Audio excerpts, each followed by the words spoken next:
మావోయిస్టుల లొంగుబాటు పర్వం కొనసాగుతోంది. మల్లోచుల వేణుగోపాలరావు అలియాస్ అభయ్ ఇప్పటికే లొంగిపోగా అదే బాటలో మరో అగ్రనేత కేంద్ర కమిటీ సభ్యుడు తక్కళ్లపల్లి వాసుదేవరావు అలియాస్ ఆసన్న కూడా లొంగిపోబోతున్నారు. ఇవాళ ఛత్తీస్గఢ్లోని జగదల్పూర్లో ముఖ్యమంత్రి విష్ణుదేవ్ సాయ్, హోంమంత్రి విజయ్ శర్మ ఎదుట ఆయన లొంగిపోనున్నారు. ఆసన్నతో పాటు ఛత్తీస్గఢ్లో కీలకమైన మరో 200 మంది మావోయిస్టులు సైతం లొంగిపోనున్నారు. ఇందులో మా డివిజన్ కార్యదర్శి రనిత, 2 డీకే ఎస్జెడ్సీ సభ్యులు, 15 మంది డీవీసీ సభ్యులు ఉన్నారు. లొంగిపోవటానికి దంతేవాడ, బీజాపూర్ సరిహద్దుల్లోని అడవుల నుంచి వారంతా జగదల్పూర్కు చేరుకుంటున్నారు. ఇప్పటికే వారందరూ భైరాంగఢ్ వైపు వచ్చి ఇంద్రావతి నదిని దాటారు.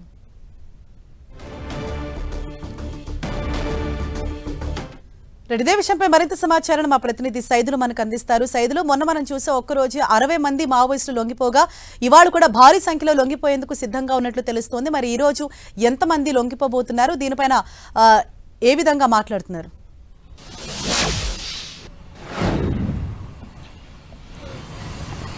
మావోయిస్టులకు వరుస ఎదురు దెబ్బలు తగులుతున్నాయని కూడా చెప్పుకోవచ్చు. ఒక్కరోజే 60 మంది అంటే మావోయిస్టు పార్టీ కేంద్ర కమిటీ సభ్యుడిగా ఉన్నటువంటి మల్లోజుల వేణుగోపాల్ తనతో పాటు మరో 60 మందిని కూడా ఛత్తీస్గఢ్ మహారాష్ట్ర సీఎం ఫడ్నవీస్ ఎదుట లొంగిపోయిన ఘటన మరవక ముందుకే మరుసటి రోజే దాదాపు 200 మంది పైగా మావోయిస్టులు ఆసన్న అలియాస్ దండకార్యానికి సంబంధించి కూడా స్పెషల్ జోన్ సెక్రటరీగా కొనసాగుతున్నారు. దాదాపు 38 ఏళ్ల పాటు అజ్ఞాతంలో దండకార్యాన్ని జీవితాన్ని గడిపినటువంటి ఆసన్న తన అనుచరులతో 200 మందితో పైగా ఇంద్రావతి నది నుండి అంటే పూర్తిగా ఆ ప్రాంతాల్లో మావోయిస్టులు ఒక దళ కమాండర్కు సంబంధించిన దళంలో ఉన్న సభ్యులందరూ కూడా పూర్తిగా లొంగిపోయినటువంటి పరిస్థితి ఉంది. ఇప్పుడు మరికొద్ది సేపట్లోనే ఛత్తీస్గఢ్ సీఎం విష్ణుదేవ్ సాయి సమక్షంలో జగదల్పూర్ పోలీస్ హెడ్ క్వార్టర్ లో మీడియా సమావేశం కొనసాగనుంది. మీడియా సమావేశంలోనే ఆసన్నతో పాటు తన అనుచరులంతా కూడా పూర్తిగా ఆయుధాలను సీఎం కు అందజేసి లొంగిపోయే అవకాశం కనిపిస్తుంది. ఇప్పటికే వారందరూ కూడా నిన్న పోలీసు ప్రత్యేకించి ఒక బస్సు ఏర్పాటు చేసి ఆ బస్సులో భారీ బందోబస్తు నడుమ ఇంద్రావతి ఏరియా నుంచి కూడా పూర్తిగా బైరాంఘాట్ నుంచి జగదల్పూర్ తీసుకుని రావడం జరిగింది. మొత్తంగా వరుస ఘటనలతో మావోయిస్టులకు తీవ్రమైనటువంటి ఎదురుదెబ్బ తగులుతుందని కూడా చెప్పుకోవచ్చు. ఎందుకంటే మావోయిస్టు పార్టీకి దాదాపు కార్యకర్తలు తయారు చేసుకోవాలి అంటేనే దాదాపు సంవత్సరాల సమయం పడుతుంది. కానీ అటువంటిది వందల సంఖ్యలో 2 రోజుల వ్యవధిలోనే 260 మంది పైగా మావోయిస్టులు లొంగిపోవడం చూసినట్లయితే మావోయిస్టులకు మాత్రం కోలుకోలేని దెబ్బ. ఈ ఘటన చాలా మావోయిస్టు సానుభూతి పరులకు చాలా ఇబ్బందికరంగా మారిందని కూడా చెప్పుకోవచ్చు. ఎందుకంటే తుపాకీ గుట్టం ద్వారానే మొత్తంగా రాజ్యాధికారం వస్తుందని భావించిన మావోయిస్టులు అదే ఆయుధాన్ని తీసుకెళ్లి ఛత్తీస్గఢ్ సీఎం కి ఇచ్చి మరీ లొంగిపోనున్నారు. ఇప్పటికే మహారాష్ట్ర సీఎం కూడా ఆయుధాలను అందజేసిన తర్వాత మహారాష్ట్ర సీఎం కూడా అటు మల్లోజుల వేణుగోపాల్కి భారత రాజ్యాంగ ప్రతిని కూడా అందించిన పరిస్థితి ఉంది. మనం చూస్తాం దీన్ని వెనక మాత్రం దాదాపుగా మావోయిస్టులకు సంబంధించిన కర్రగుట్టల ఆపరేషన్ కావచ్చు, ఆపరేషన్ కగార్ తో ఉక్కిరి బిక్కిరి అవుతున్నటువంటి మావోయిస్టు పార్టీలకు దాదాపుగా ఆపరేషన్ కగారుతో ఎక్కడ కేంద్ర రాష్ట్ర ప్రభుత్వాలకు సంబంధించినటువంటి 11 జిల్లాల్లో కూడా మావోయిస్టు ప్రభావిత ప్రాంతంగా కేంద్ర ప్రభుత్వం గుర్తించింది. అయితే ఇప్పుడు మాత్రం ఆ సంఖ్యను మొత్తం 6 జిల్లాలకే మావోయిస్టులు పరిమితమైన పరిస్థితి ఉంది. అదేవిధంగా బీజాపూర్ మావోయిస్టు రహిత ప్రాంతంగా కూడా ప్రకటించిన పరిస్థితి. ఇదే విషయంపై కూడా కేంద్ర హోంమంత్రి అమిత్ షా ఎక్స్ వేదిక కూడా ట్వీట్ చేశారు.